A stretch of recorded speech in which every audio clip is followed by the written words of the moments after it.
อาศัยហើយបងប្អូនពេលនេះអ៊ីរ៉ង់ព្រមមានទៅកាន់ពិភពលោកឲ្យត្រៀមទទួលយកតម្លៃប្រេង$200ក្នុងមួយបារ៉ែលបាទវ៉ាវត្រឹមតែ5200ចង់តឹងផងបាទទីទៀតអាចទិញសេះជីហើយមើលទៅបាទបាទស្ថានភាពនៅតំបន់មជ្ឈមបូព៌ានៅតែអសន្តិភាពអញ្ចឹងយើងមិនដឹងធ្វើម៉េចបាទហើយឥឡូវក្នុងគណៈនេះមន្ត្រីយោធាជាន់ខ្ពស់របស់អ៊ីរ៉ង់បានពមៀនថា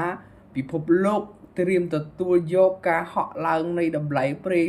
$200ក្នុងមួយបារ៉ែលហើយទៅបាទបើសិនបើស្ថានភាពនៅតំបន់មជ្ឈមបូព៌ានៅតែបន្តមានភាពតានតឹងបើសិនជាអាមេរិក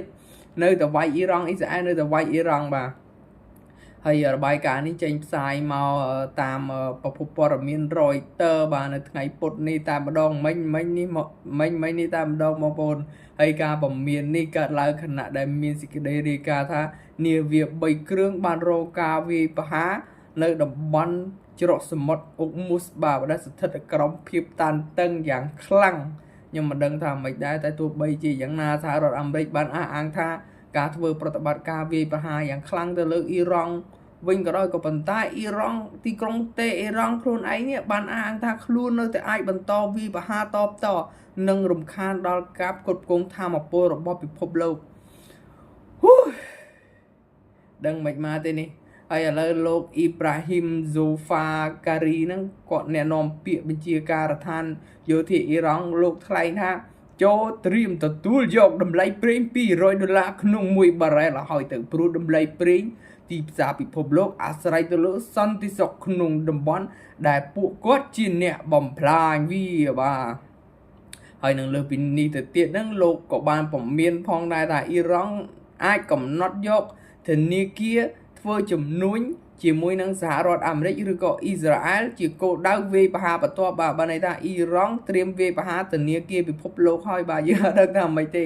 បងប្អូននៅចាំឆ្នាំ2000ប្រហែលណាបង2011 2001អីតែថា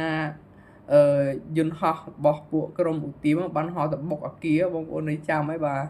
ឥឡូវអ៊ីរ៉ង់ចេញមកពមៀនហើយបាទមិនដឹងថាយ៉ាងម៉េចយ៉ាងម៉ាទេបាទយើងចាំមើលទាំងអស់គ្នាឥឡូវព័ត៌មានបន្តមកទៀតបាទ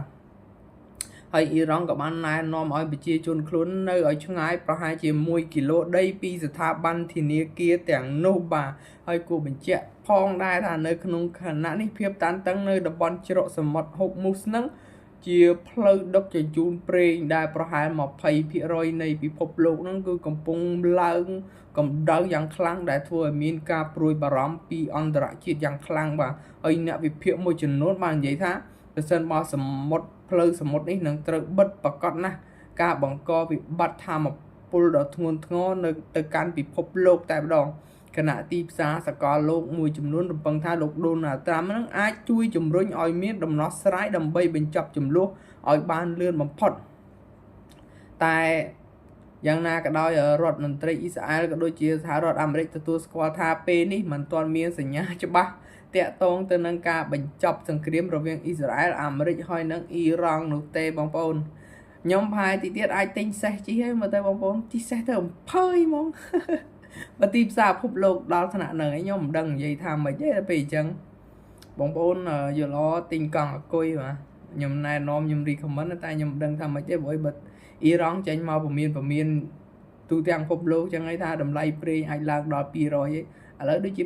5200មួយសុទ្ធ6050ឯងបងប្អូនហ្នឹងឯងប្រហែលជា6050ឯងបងប្អូននៅកម្ពុជាយើងរៀងល្អរៀងរតំមួយចំនួនធំហើយចុះឧទាហរណ៍បើសិនជាប្រេងឡើងដល់$200ហ្នឹងវាអាចឡើងសាំងធម្មតាវាអាចឡើង1លីត្រចូល10000ហើយដឹងឬក៏9000ហើយដឹងមើលទៅបើតាមការគិតរបស់ខ្ញុំណាវាប្រហែលហ្នឹងស្មានប៉ុណ្ណឹងបងប្អូនយើងអត់ដឹងថាម៉េចមកទេយើងសូមតាមដានមើលទាំងអស់គ្នាបងប្អូនបើសិនចូលចិត្តវីដេអូនេះសូមជួយ share មួយផងបងប្អូនសូមអរគុណ